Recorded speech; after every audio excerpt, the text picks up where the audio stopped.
استغفراللہ، اللہ تعالیٰ معاف کرے۔ یہ دن بھی دیکھنے کو ملنا تھا کہ بیٹیوں نے اپنے باپ کا مرتے وقت آخری وقت کا ولاگ بھی بنانا تھا، بجائے اس کے کہ وہ اس وقت میں اپنے باپ کے لیے آسانی کی اللہ تعالیٰ سے دعا کرتی یا سورۃ یاسین پڑھتی یا افسوس میں ہوتی، صدمے میں ہوتی۔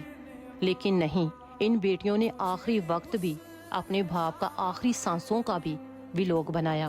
کبھی سوچا بھی نہیں تھا کہ بیٹیاں اس قدر، اس حد تک بھی گر سکتی ہیں، وہ بھی کچھ ہی لائکس اور فالوورز کی خاطر اپنے باپ کی آخری سانسوں کا فائدہ اٹھائیں گی۔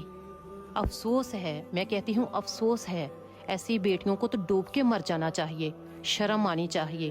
جس باپ نے ان کو پالنے کے لیے اپنی پوری زندگی لگا دی، ان کی اچھی زندگی بنانے کے لیے اپنی پوری زندگی گوا دی، اسی باپ کے مرتے وقت کی آخری سانسوں کا ولاگ بنایا اور اس ولاگ کو سوشل میڈیا پر بھی اپلوڈ کیا۔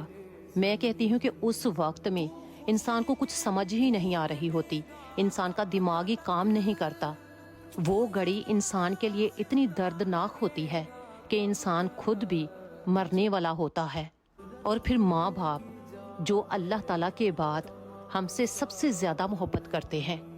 استغفراللہ، اللہ تعالیٰ معاف کر دے۔